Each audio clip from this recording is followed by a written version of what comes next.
de agradecer ao pessoal do Previna, né, da expressiva aqui da Unifesp e a Secretaria de Desenvolvimento Social do Estado de São Paulo. O que eu vou apresentar hoje é o programa de prevenção em crianças, o programa Elo 2.0. É um programa que é junto com o Ministério da Saúde para, a longo prazo, prevenir álcool e drogas, e eu vou falar um pouquinho dele, né, desses dispositivos e mostrar um pouquinho como ele é aplicado. Opa. Deixa eu só tirar aqui. Opa. Então, na verdade, o ELOS vem do Good Behavioral Game, né, que é uma estratégia lúdica que foi desenvolvida por uma professora na década de 60, né, para criar um ambiente mais favorável à aprendizagem, né? É uma técnica, na verdade, uma estratégia mais para uma gestão de comportamentos na sala de aula, né? E o foco maior em comportamentos agressivos ou disruptivos, ou o outro extremo, né? Muita timidez, isolamento social. Então, esse jogo do bom comportamento tem essa questão de deixar o ambiente da sala de aula melhor, mais homogêneo e mais favorável aí à educação dessas crianças, né? Ele não aborda diretamente a questão de álcool e drogas, não vai ter nenhuma aula, nenhum jogo, nenhuma brincadeira sobre álcool e drogas. Mas, como ele vai mexer em questões de habilidades sociais, de comunicação, né, de cooperação entre a equipe, a longo prazo ele tem esse efeito sim. Principalmente porque sabemos que os comportamentos agressivos, né, e aí também com o transtorno psiquiátrico, né, o transtorno de conduta, o transtorno opositor desafiador e o transtorno de déficit de atenção e hiperatividade, eles têm a longo prazo, né, um aumento muito considerável do uso de substâncias e dependência, né? Então, você já manejando esses comportamentos numa idade precoce, você também diminui aí os desfechos negativos.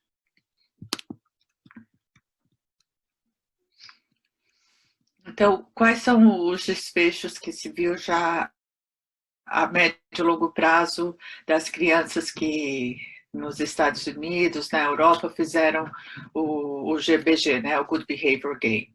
Você tem uma diminuição do consumo problemático de drogas de pelo menos 2,7 vezes, né? E também você tem que as crianças que fizeram GPG, só 13% teve consumo problemático de álcool, comparado ao grupo de crianças sem GBG, que foi 29%, né? Então, mais que o dobro. Já o consumo problemático de drogas, nas crianças que fizeram o GBG, foi em torno de 29%. Enquanto as crianças sem ter feito o GBG, né, as crianças especificamente com esses comportamentos agressivos e disruptivos, isso vai para mais que o dobro, 68%. Então, esse é um programa que a gente já tem estudos americanos, europeus, mostrando que mesmo feito em crianças pequenas, né, 10 anos, há um caso, né, quando essas crianças crescem e passam da idade de 12 anos, que é a idade aqui no Brasil que se inicia o consumo de álcool, você vai ver que tem sim um efeito preventivo. Opa, desculpa que tá. Então, como é que foi... Desculpa aqui a mudança aqui de slide. Então, o GBG, além da questão propriamente do abuso da prevenção de abuso de substância, né? Como o foco é nos comportamentos agressivos, disruptivos, a gente também tem como desfechos aí bem positivos, né, a diminuição de delinquência, de violência juvenil, desses transtornos comportamentais e por consequência, a redução no uso de serviços de saúde mental. No Brasil, o GBG começou a ser adaptado por uma equipe do Ministério da Saúde, né, liderado pela Flora, e a equipe da Daniela Schneider, que fez a tradução e validação e renomeou para ELOS, né, programa ELOS. De 2013 a 2015, essa equipe, né, fez o quê? Trabalhou muito com os professores para superar as percepções acerca do programa como tecnicista, né? Dos professores acharem que era um programa só para psicólogos, né? Ou só para behaviorista. Então, eles trabalharam muito nessa questão de que não era bem aceito pelos professores, né? E principalmente no foco, que é o ELOS, né, que é para os professores evitar devoluções coercitivas às quebras de acordos dos jogos. Depois eu vou mostrar para vocês como é isso, mas assim, se é um programa, né, que a gente quer diminuir comportamento disruptivo, agressivo, a gente tem que ensinar o professor também não ser modelo disso. Então, quando tem algo que é mais agressivo, né, algo que está errado, o professor não pode falar de uma maneira agressiva, né? João, você quebrou o acordo. É isso, não é assim, meu Deus, João, quebrou o acordo, né? Porque aí você dá um modelo dessa criança se espelhar em algo também muito agressivo. Né? Então, evitar a estigmatização das crianças em relação ao modo como interage. Então, não é porque uma criança está mais agitada naquele dia que, né, é uma criança que vai ser agressiva e que não tem nada a ser feito a respeito dela, né? Então, nesse primeiro momento, se trabalhou muito com os referenciais dos professores para poder mudar isso na formação, né, e dar uma chance de implementar esse programa, né? Então, com isso, fez a inclusão de conceitos do campo, né, da prevenção e saúde mental, e fez também uma confluência aí das teorias interacionistas, né? Então, mostra um pouquinho do que é a abordagem analítico-comportamental com fundamentos construtivistas, né? A Daniela Schneider, do Ministério da Saúde, né, continuaram trabalhando nessas adaptações, né, principalmente para valorizar o engajamento das crianças durante o tempo do jogo, né, e desvincular a quebra do jogo de outras equipes. O que é isso? Quando quebra o jogo é que a criança fez algum comportamento disruptivo. Então, isso tinha que ficar com aquela criança e não ser uma bronca para a sala inteira. Né? Porque às vezes isso acontece, né? Alguém fez barulho, eu não aguento essa sala de aula porque todo mundo faz barulho. Não, foi uma criança que teve essa quebra de regra e isso não é generalizado, né? Então, para isso, se treina muito como se dá as devolutivas para as crianças, né?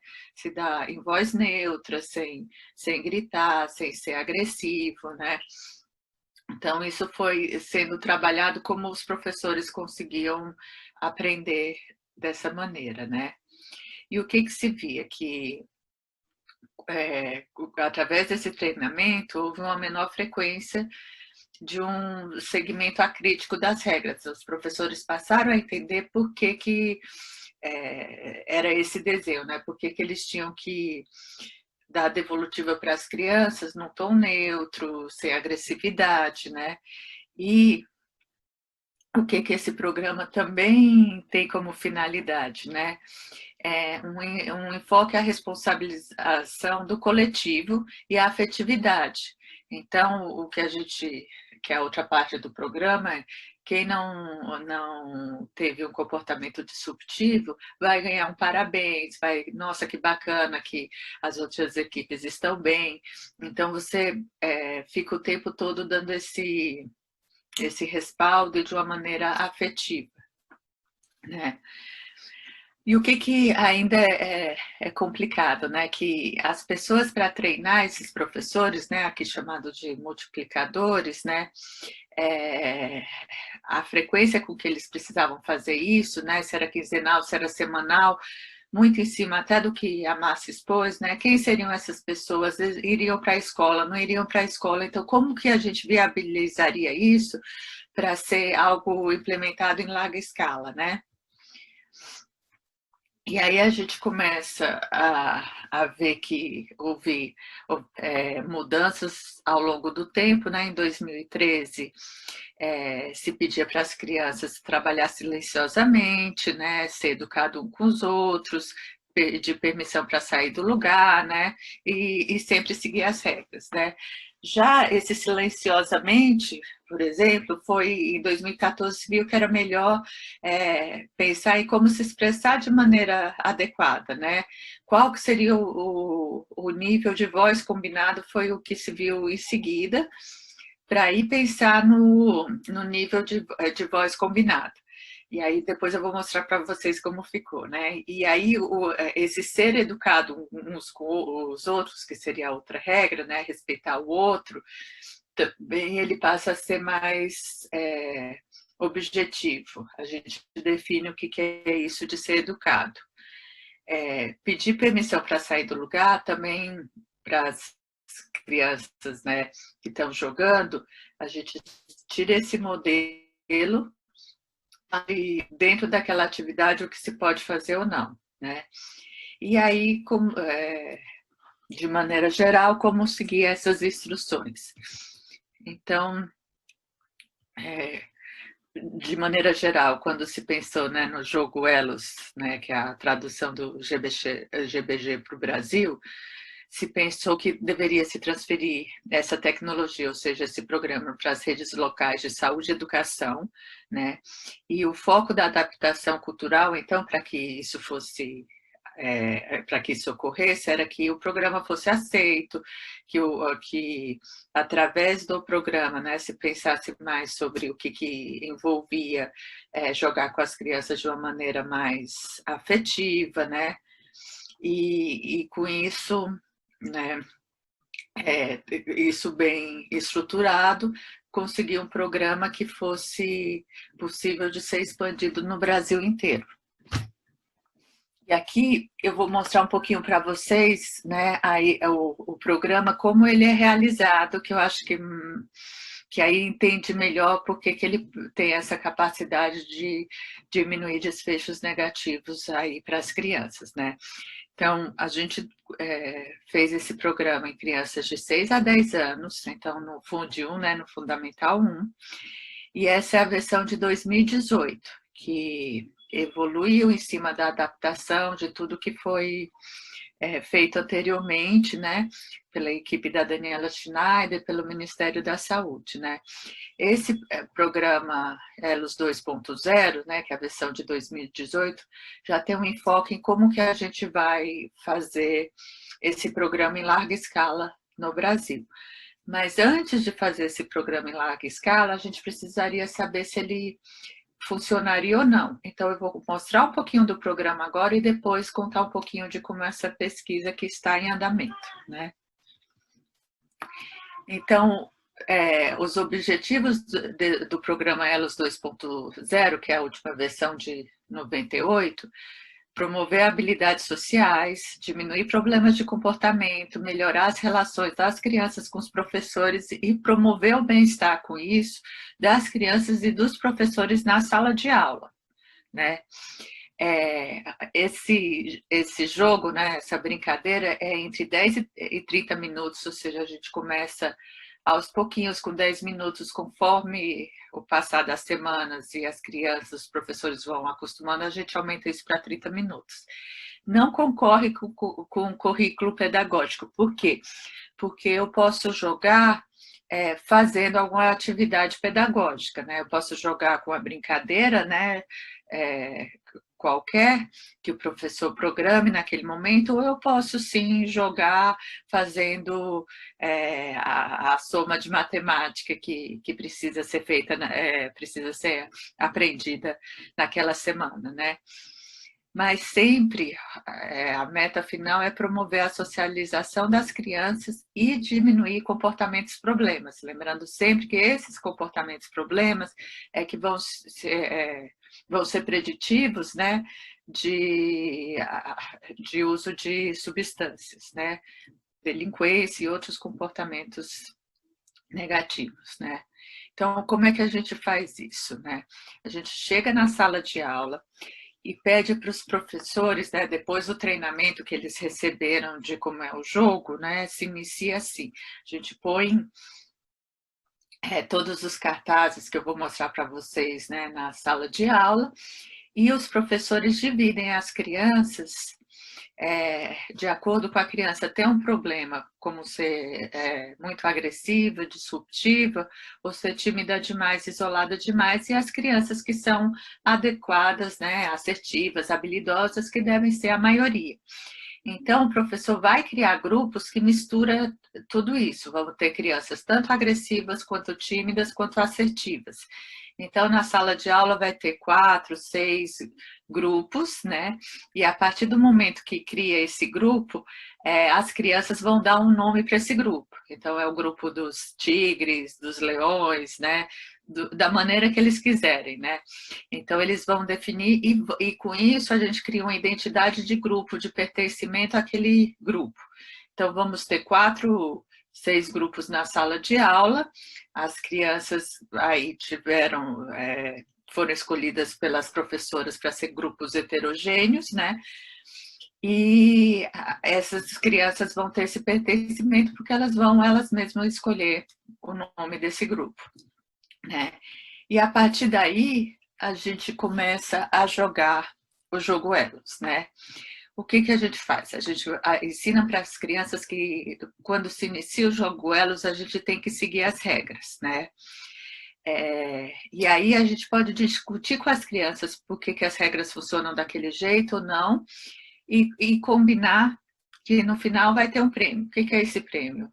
É um lápis, uma borracha, né? um adesivo no caderninho Elos, até que isso, conforme vai ficando mais sofisticado, em vez de ser algo tangível, vai sendo algo intangível. Então, ao longo do tempo, 5 minutos a mais de pátio, de brincadeira, de recreio, né? E vai evoluindo assim. E aí combina-se inicialmente uma brincadeira fácil, né? Por exemplo, vamos fazer recorte na sala de aula, vamos jogar stop, né? Que é animais começados com a letra A, começados com a letra B, né? E aí o que conversa com as crianças? Olha, a partir de agora eu vou seguir o jogo, né? Então eu tenho que seguir as instruções. Se eu estou fazendo colagem, né? Eu estou aqui na minha mesa fazendo a colagem, mas são 6 crianças e eu tenho 4 colas. E as revistas estão atrás da sala de aula, né? O que eu combino? Qual que é o nível de voz que eu vou organizar com isso? Qual o combinado de lugar e como ser gentil? Então, por exemplo, qual que é o nível de voz? E aí eu tenho esse cartaz mostrando. Se eu vou fazer colagem, eu preciso gritar? Não preciso, né? Se eu ficar quietinho, sem falar uma palavrinha, como é que eu pego a cola, que só tem 4 e são 6 crianças, né?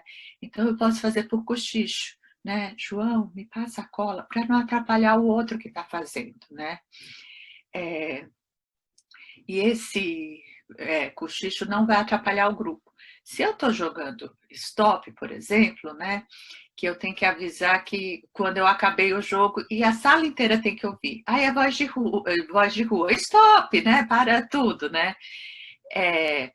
Então, conforme a atividade que eu vou fazendo, eu vou explicando qual que deve ser meu nível de voz combinado para seguir essa regra, né?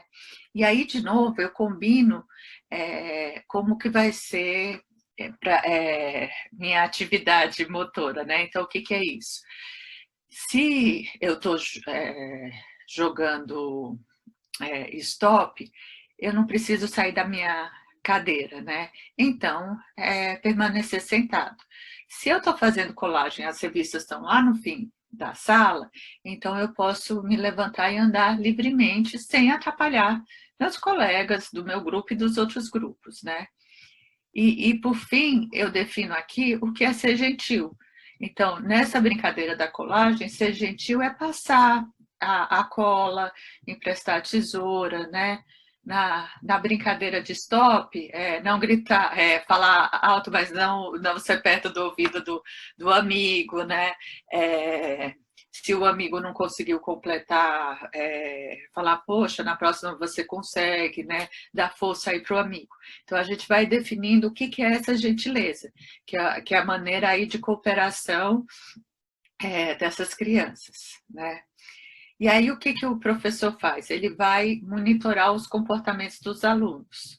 Então, ele vai ver se, por exemplo, todo mundo está emprestando a cola ou se um arrancou a cola de modo agressivo do outro, né?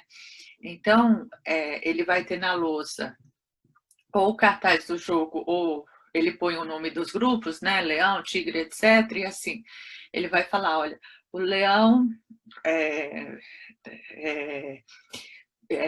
arrancou a cola, né? Ele só faz isso, marca, né?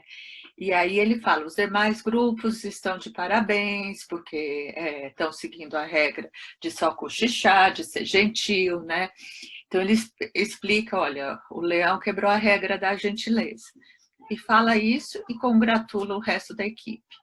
E aí ele vai anotando, e aí as equipes podem ter até 4 quebras de regra, né? As equipes são ganhadoras se elas não tiverem essas 4 quebras de regra, né? Então, a rigor, você pode ter a classe inteira como ganhadora, você pode ter as 4, 6 equipes como ganhadoras, né? E aí, se um time, por exemplo, de uma criança muito disruptiva que quebrou as regras 4 vezes, o que se faz? Foi o do leão, então eu não falo nada do leão, eu vou falar parabéns tigre, parabéns onça, parabéns jaguar, né? Mas eu fico só congratulando o positivo, né? Dessa maneira, o que a gente espera, né? Que as crianças aprendam comportamentos assertivos na interação com os pares. Então, poxa, né? Quando eu arranquei a cola, não foi legal, meu time não ganhou, o time que ninguém arrancou foi legal ver que a Maria, que tem que é habilidosa, que é assertiva, ela não faz isso e ela não perde ponto.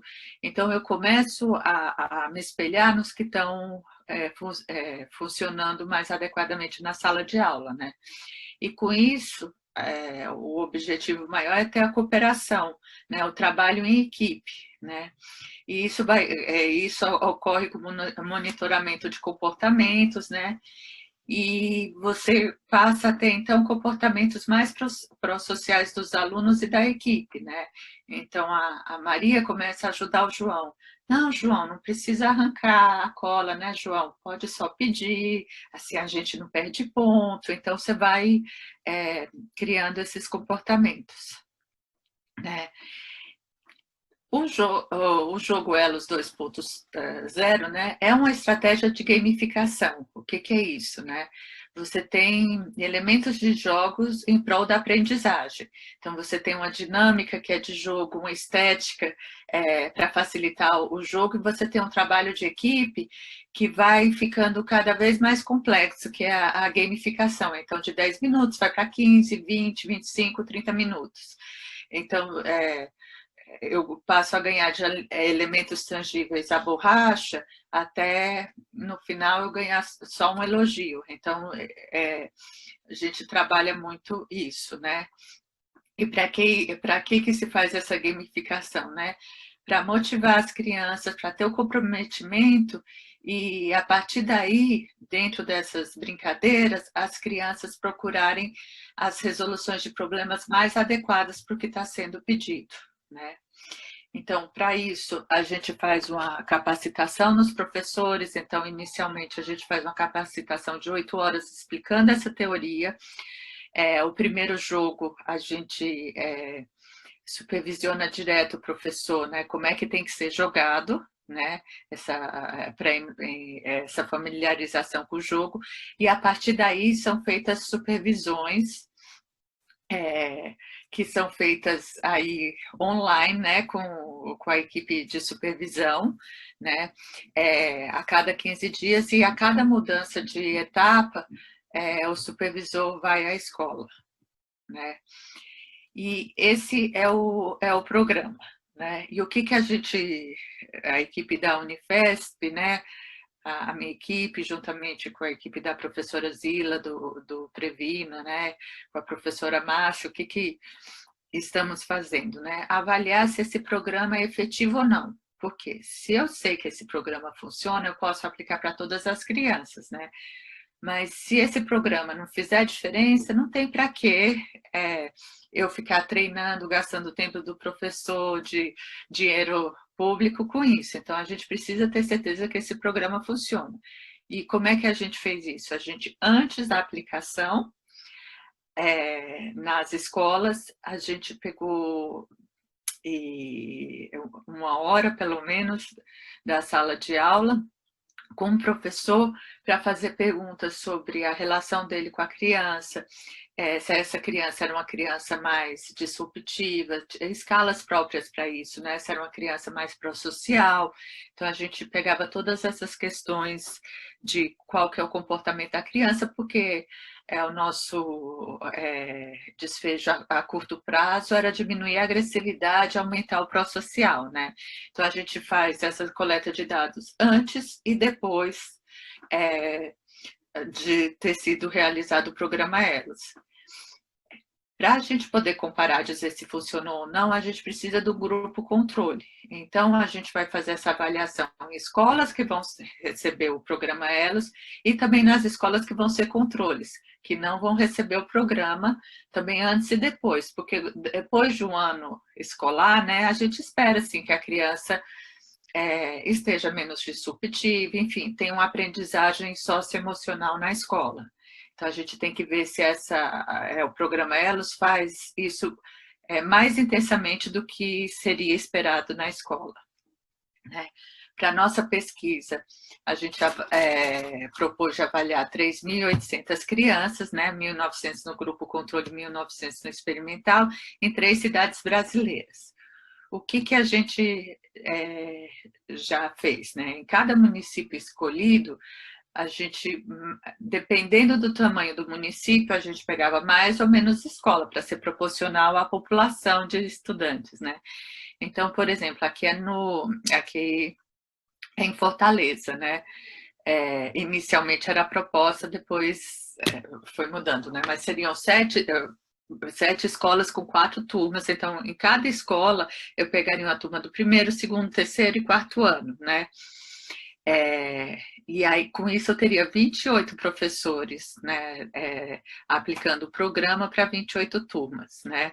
Isso sendo realizado em 2019, foi o que aconteceu em Fortaleza e Eusébio, que é um município do Ceará também. E aí a gente teria 7 escolas com 4 turmas cada, né, em que a gente explicaria o que é o programa, explicaria que eles eram controles, que eles vão fazer a avaliação pré e pós, mas naquele ano não iriam receber o treinamento, a capacitação para realizar o programa Elos, né? Para que seja um ensaio clínico, um ensaio randomizado, para que realmente a gente veja se funciona ou não, a gente tem que sortear essas escolas. A gente não pode pegar a escola com crianças mais ou menos agressivas, né? Mais ou menos cooperativas, porque aí a gente tem um viés no nosso resultado, né? Então, no ano passado, a equipe coletou em Fortaleza, né, 9 escolas, intervenção e 9 controles, 35 turmas na intervenção, 36 no controle, porque o que acontece, né? Com 32 professores e o controle com 36. Teve professor que saiu em licença gestante, teve professor que saiu em licença saúde. Então, mesmo a gente começando com o número certinho de intervenção e de controle, a gente tem essas perdas por problemas outros, né? Bem o que a Márcia estava contando para a gente, né? Entre o planejado e o real, né? E a gente avaliou 957 crianças em Fortaleza e foram controle 948. Eusébio, que é uma cidade a 40, 60 minutos de Fortaleza, muito menor, então por isso a gente só pega 2 escolas para intervenção e 2 para controle, também realizamos. E a ideia é fazer em cidades diferentes para a gente ter contextos diferentes, né? O ensino organizar de outra maneira, cidades com outro perfil, então para a gente ver se isso funciona não só num grande centro ou não só numa cidade pequena, né? Então, o que a gente já tem é um total do que foi feito no Ceará, com 11 escolas de intervenção, 11 de controle, né? Em torno de 43 turmas cada um, 40 professores cada um, e mais de 1.100 crianças em cada grupo, né? Aí o que acontece? A gente iria fazer esse estudo agora em 2020, né? Aqui em São Paulo. Mas aí veio a pandemia, e como eu tenho que estar presencial, o professor, as crianças, a gente não está com esse estudo em andamento. A ideia é que em 2021, o ano que vem, a gente consiga fazer esse estudo aqui na cidade de São Paulo, em 9 escolas experimentais e 9 escolas controles, igualzinho que foi feito em Fortaleza e Eusébio, para ampliar a amostra e ter outro centro, outra cidade diferente, né? Essa é a ideia geral do que é o programa Elos, né? Agradecer a equipe inicial, né, aqui de São Paulo e de Fortaleza, que é o pessoal empenhado aí para realizar e avaliar esse programa. Obrigada, gente. É isso.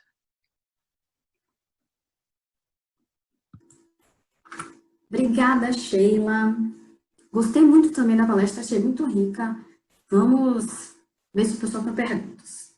Deixa eu ver isso. Júlia, você está me ouvindo? Não sei se... Ah, pronto. Estou te ouvindo, Lari. Então, temos algumas perguntas. Por enquanto, não. Tá, eu vou falar então o que me chamou a atenção. Me saltou aos olhos a importância do rigor metodológico, né? Tanto na aplicação do programa, quanto para quem vai avaliar. Porque às vezes a gente está na afobação e quer aplicar e não presta atenção aos detalhes. E eu acho que uma coisa que eu não tinha parado para pensar ainda é na questão da sutileza dessa comunicação do professor com o aluno. Então, achei bem interessante. A gente tem que lembrar, assim, que a gente tem aqui no Brasil, em geral, um número de crianças muito grande para cada professor, né? E esse já é um índice que fala de qualidade de ensino, né? Por exemplo, em pré-escolas de países desenvolvidos, a gente tem um professor para cada 7, 12 crianças. Aqui a gente tem um para 25, né? Um professor para cada 25 crianças. Então, é 3, 4 vezes a mais, né? E aí, o que acontece, né? Imagina essas crianças, primeiro ano, 25 crianças lá batendo papo, né? Aí o professor aprende que para poder acalmar as crianças tem que gritar para todo mundo ouvir, etc. Só que o que acontece? Você está dando um modelo para a criança de que quando está tendo alguma exaltação, eu tenho que gritar, né? Então, o momento todo, a criança na sala de aula, ela está aprendendo, né, o que é ensinado formalmente, né, o português, a matemática, mas ela está aprendendo também o informal, né, de como lidar com os problemas, como eu me comporto. Então, esse modelo do professor faz muita diferença. O professor que consegue ver uma bagunça toda, né? Vamos nos acalmando, vamos, né, com a voz tranquila, está mostrando para a criança o modelo de ficar mais tranquilo, né? E os professores, até porque a questão do enfoque do desenvolvimento socioemocional da criança, né? É algo muito novo, os professores não tinham essa consciência de que, através desse modelo, eles estão desenvolvendo o socioemocional da criança também, né? Então, acho que isso que o programa traz, né? Essa consciência de que o professor está servindo de modelo o tempo todo. Sim. Apareceu aqui, Sheila, uma pergunta para você. A Márcia Cupertino quer saber se esse projeto Elos só pode ser realizado dentro da unidade escolar. No caso, ela se refere ao curso para os docentes. Sim, ele foi programado para ser feito dentro da sala de aula, né? E até você ver os cartazes, são todos lúdicos que são para as crianças pequenas, né? De 6 a 10 anos.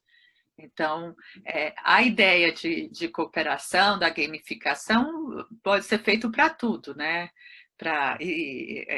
Que essa ideia da gente sair sempre da competição, sempre de um é ganhador e trabalhar na cooperação que traz uma atitude mais pró-social, mais democrática, né?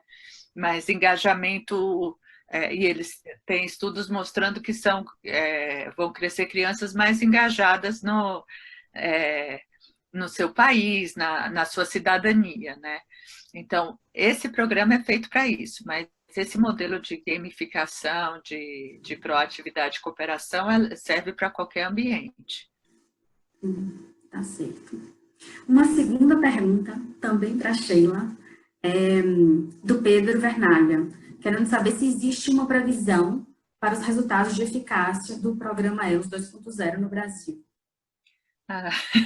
Existe, mas a pandemia atrapalhou a gente, né? A gente ia acabar de coletar esse ano e no final do ano a gente teria os resultados.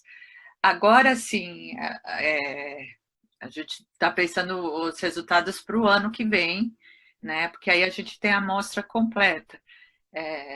Infelizmente, né, aconteceu essa pandemia por mil razões, mas infelizmente também porque a gente não conseguiu prosseguir com o que seria feito aqui em São Paulo. Então, a gente espera que o ano que vem a gente traga os resultados dessa abordagem, né? De maneira geral, como assim, os professores são assistidos muito próximos, né? Ter essa interação e uma troca importante com os multiplicadores, a gente percebeu que os professores gostaram muito. Até tem aqui, né, a Marília Mendes, que foi aplicadora lá no Ceará, né? Se ela até quiser contar um pouquinho da experiência dela, tudo bem, Larissa? Tudo. A gente só precisa... Ver se ela... tá. Oi, Conta um pouquinho como foi lá no Ceará. experiência bem bacana e muito nova, muito inovadora. Realmente, os professores não tinham muito conhecimento de que era um programa de Good Behavior Game, então o Elos realmente veio para agregar bastante. E assim, para quem participa, para quem participa dessa experiência, se surpreende com o resultado. O feedback das professoras, a maioria eram mulheres, né? Foi muito positivo. Dos alunos foi muito positivo, então foi bem bacana. Eu estou super ansiosa para a aplicação em São Paulo, né? Infelizmente esse ano não deu certo, né? Mas para o ano, quem sabe, a gente conclui essa pesquisa. Ótimo esse relato.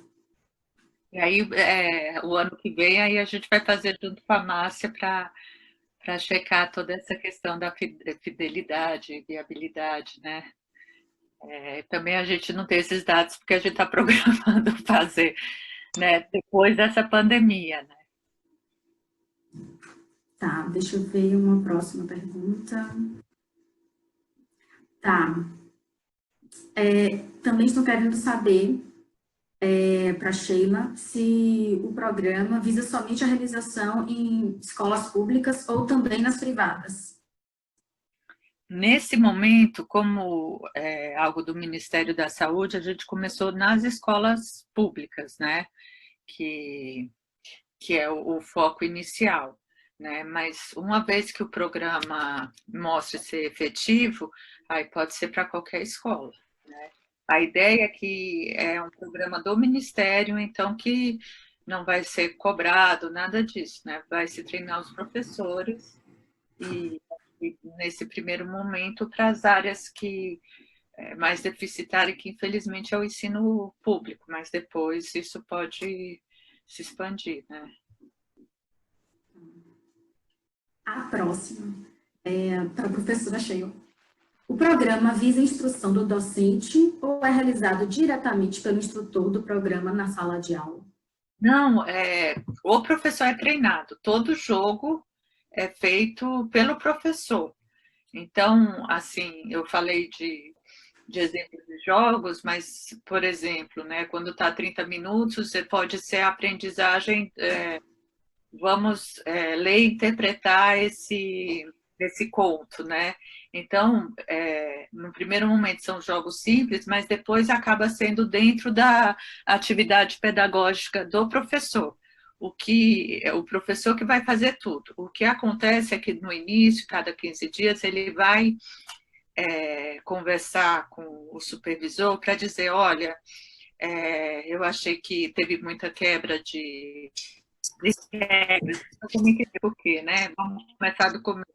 Estava tudo afixado, você avisou que era o início do jogo, como é que então, aí você vai revisando para entender por que deu certo daquela vez, né? E, assim, os supervisores, eles ficavam com o grupo do WhatsApp com os professores, né? Então, eles diziam que tocava a cada segundo, né? O professor assim, ai meu Deus, eu esqueci de colar o cartaz. Não, tá tudo bem, na próxima colhe. Então, vai tendo essa assessoria para que o professor depois consiga fazer sozinho. Então, é para depois dessas várias supervisões, no final do ano, o professor está autônomo, conseguir fazer porque ele entendeu o conceito e porque foi supervisionado muitas vezes na prática. Tá? Agora nós temos uma pergunta para a professora Márcia, do Claudemir Santos, quer saber, professora Márcia, o que você sugere para pessoas e organizações que não têm experiência nem orçamento para avaliação de programas de prevenção em escolas, mas que implementam iniciativas de prevenção? Eu acho que essa pergunta do Claudemir, acho que é a realidade, né, nacional. Eu acho que o que eu tenho muito recomendado e eu acho que explicitado nas minhas falas, eu acho que a gente precisa investir muito mais na parceria das universidades com a sociedade, né? E organizações. Então, acho que tem uma via, né, dessa parceria também que a gente pode ter acesso a tipos de financiamento. Se você faz uma pesquisa como essa, no caso a gente está, né, eu, Sheila, Zila, a gente está envolvida dentro de uma pesquisa que tem um financiamento ministerial, né? Mas a gente pode ter financiamentos também, além de financiamentos locais, tá? Financiamento de agências de fomento de pesquisa. Então, o CNPq, na época que tinha editais, enfim, é um órgão de fomento à pesquisa, a própria, em São Paulo e acho que em outras regiões, ali, em outros estados do nosso país, a gente tem as fundações, no caso aqui de São Paulo, a gente tem a FAPESP, né, a Fundação de Amparo à Pesquisa de São Paulo. Então, acho que tem ali algumas possibilidades para a gente transitar por essas avaliações que a gente não costuma fazer. A gente tem, sim, as iniciativas de prevenção dentro das escolas, mas a gente, muitas vezes, não consegue avaliar essas iniciativas. Acho que a questão da experiência e do recurso, eu acho que ela pode estar ali articulada em parceria com as universidades, né? Então, é uma coisa que eu acho que eu vejo, e aí eu acho que tentar acessar os recursos por outras vias também, né? Não só o recurso do município, do estado, mas assim, eu acho que mas a despeito disso, a gente precisa batalhar para que a gente tenha recursos, sim, né? Acho que destinados à pauta da prevenção no nosso país. Então, acho que como começo, né, dessa conversa, acho que essa parceria é importante, mas ela pode se expandir para além dos limites da universidade, que eu acho que é esse compromisso que os governos, né, em várias instâncias ali, de assumir essa parceria, essa pauta realmente da prevenção. É um pouco do que eu vejo. Obrigada. Outra pergunta para a professora Márcia. Sobre o plano de avaliação, devemos mensurar os custos de implementação do programa como um dos seus indicadores? Essa é uma pergunta do Raimundo Antônio. Então, Raimundo, o custo de implementação do programa, ele é extremamente, assim, ele é necessário, tá? Então, todos os programas, inclusive, que são desenvolvidos e que são testados, eles precisam dizer quanto eles custam, né, para implementar. Acontece que o custo de implementação ele só não entra como um indicador dentre aqueles que eu elenquei para avaliação do processo, porque ele diz, né, de um aspecto, né, da implementação que vai para além do processo, né, que é a questão da própria da implementação em si, via política, via outras vias, né, outras vias é ótimo, e outros canais aí. Mas o que eu penso é que há necessidade, sim, acho que a literatura e acho que o que é recorrente na área, o que é praticado é isso. Então, todos, inclusive... Opa, desculpa. É que entra no computador o coisa do celular, me perdoe. Mas o que eu estava retomando, o que eu estava dizendo, fala aí de, eu acho que os custos eles têm que ser previstos, sim, inclusive um dos critérios para agências que avaliam programas, para avaliar o programa é necessário a explicitação do custo. Então, você faz um estudo específico para isso, né? Para dimensionar o custo de implementação daquele programa. Agora uma pergunta para a professora Sheila. Curitiba está na lista de realização do programa nas escolas? Na verdade, quando a gente programou, a gente ia fazer também em Curitiba, mas aí tem toda a questão burocrática do Ministério da Saúde organizar e como foi nessa transição, né, 2018, 2019, tiveram mudanças de equipe o tempo todo, né? Mas a ideia é que se ele for positivo, né, que a gente consiga implementar isso no Brasil inteiro, né? Até por isso a gente está fazendo em grandes centros, cidade pequena, para que isso possa fazer em Curitiba, na capital, mas possa fazer em outros municípios do Paraná, né? Outros municípios menores, né? Tá. Mais uma pergunta para a professora Sheila. Pode haver qualificação no programa de pessoa que trabalha com prevenção, inclusive com graduanda, em curso de especialização na área, para implementação em outros canais, comunidade ou escola particular? Sim, na verdade, sim. Por enquanto, não tem treinamento, nada disso, porque a gente ainda não comprovou se funciona ou não, né? Essa é a primeira questão. Um programa, por mais bacana, bonito, interessante que ele pareça, a gente tem que saber se o resultado dele é positivo. Até em vista do que um colega levantou, né? Todo programa tem um custo, né? Tem a hora do professor, tem a hora do supervisor, tudo isso. Então, a gente precisa saber se realmente ele é custo efetivo, se vale a pena gastar esse tempo, esse dinheiro para algo que vai funcionar. Se, por exemplo, o programa, as crianças que receberam o programa ficam iguais às crianças que não receberam, não vale a pena o programa. Então, primeiro a gente vai testar para ver que, sim, as crianças que receberam o programa ficaram mais pró-sociais, menos agressivas, que é o que a gente espera, mas só a pesquisa vai poder informar isso para a gente.